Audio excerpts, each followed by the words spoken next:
আসসালামু আলাইকুম। আশা করছি সকলে ভালো আছেন।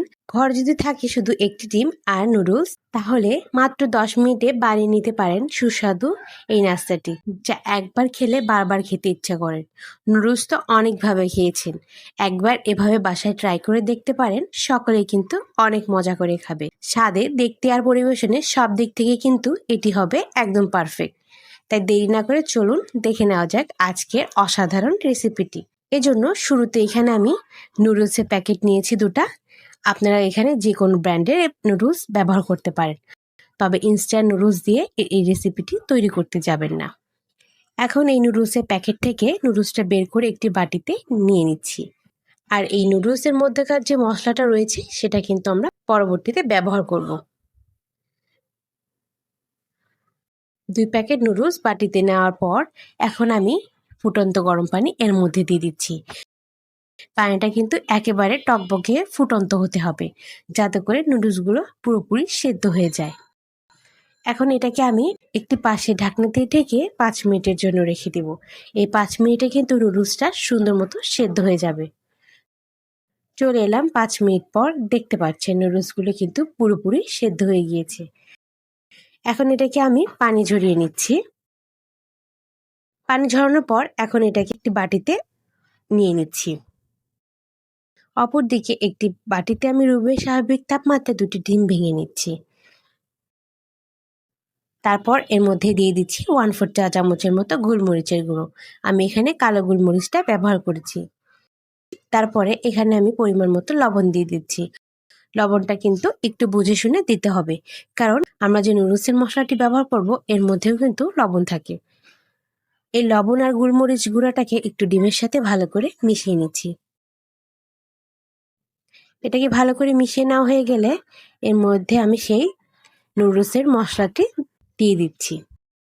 এখানে আমি নুডলসের 2 প্যাকেট মশলা এখানে ব্যবহার করেছি। এ পর্যায়ে এখানে আমি কিছুটা পরিমাণ কাঁচামরিচ কুচি দিয়ে দিচ্ছি। এখানে আপনার ঝালটা আপনাদের পছন্দ মতো বাড়িয়ে কমিয়ে নিতে পারেন। তারপর এখানে দিয়ে দিচ্ছি কিছুটা পরিমাণ পেঁয়াজ কুচি। আমি এখানে ছোট সাইজের একটি টমেটো কুচি করে নিয়েছি, তার মধ্যে দিয়ে দিচ্ছি। এখন সবকিছুকে ভালো করে মিশিয়ে নিচ্ছি। মিশানো হয়ে গেলে এটাকে আমি একটি পাশে রেখে দিচ্ছি। চুলায় একটি প্যান বসিয়ে দিয়েছি। প্যানটা গরম হয়ে এলে তাতে আমি সামান্য একটু তেল দিয়ে দেব। এখন তেলটাকে একটু সব পাশে ছড়িয়ে দিচ্ছি। এখন আগে থেকে সে সিদ্ধ করে রাখা নুডলসটি এর মধ্যে দিয়ে দিচ্ছি। এখন এটাকে সুন্দর মতো সব পাশে ছড়িয়ে দিচ্ছি। এ পর্যায়ে চুলার আঁচটা কিন্তু মিডিয়াম লোতে থাকবে। চুলার আঁচটা কোনোভাবে বাড়িয়ে কিন্তু রাখা যাবে না, তাহলে কিন্তু নুডলসগুলো পুড়ে যাবে। এখন সেই ডিমের মিশ্রণটি এর মধ্যে দিয়ে দিচ্ছি। এটাকে দেওয়ার সময় সব পাশে সুন্দর মতো করে ছড়িয়ে দিতে হবে, যাতে করে ডিমের মিশ্রণটি নুডলসের সব পাশে থাকে। এখন চামচের সাহায্যে আমি এই টমেটো, কাঁচামরিচ আর পেঁয়াজটাকে একটু সব পাশে ছড়িয়ে দিচ্ছি। আপনারা অবশ্যই এভাবে বাসায় ট্রাই করে দেখতে পারেন। ছোট থেকে শুরু করে বড়রা কিন্তু অনেক মজা করে খাবে।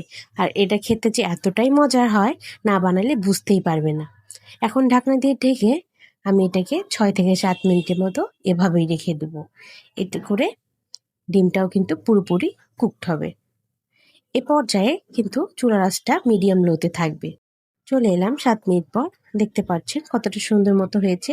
ডিমটাও কিন্তু সুন্দর মতো কুকড হয়েছে। এখন নাস্তাটির স্বাদ বাড়ানোর জন্য এখানে আমি টমেটো সস দিয়ে দিচ্ছি। আপনারা চাইলে এখানে টমেটো সস না থাকলে বাদও দিতে পারেন, তবে এই সসটি দেওয়ার ফলে কিন্তু এই নাস্তাটির টেস্ট আরও বেড়ে যায়। অবশ্যই দেওয়ার চেষ্টা করবেন। এখন আলতোভাবে এটাকে উল্টিয়ে দিচ্ছি। এটাকে উল্টে দেওয়ার সময় একটু সাবধানতা অবলম্বন করবেন, যাতে করে নাস্তাটি ভেঙে না যায়। এখন এই পাশটাকেও আমি 2 মিনিটের মতো রান্না করব।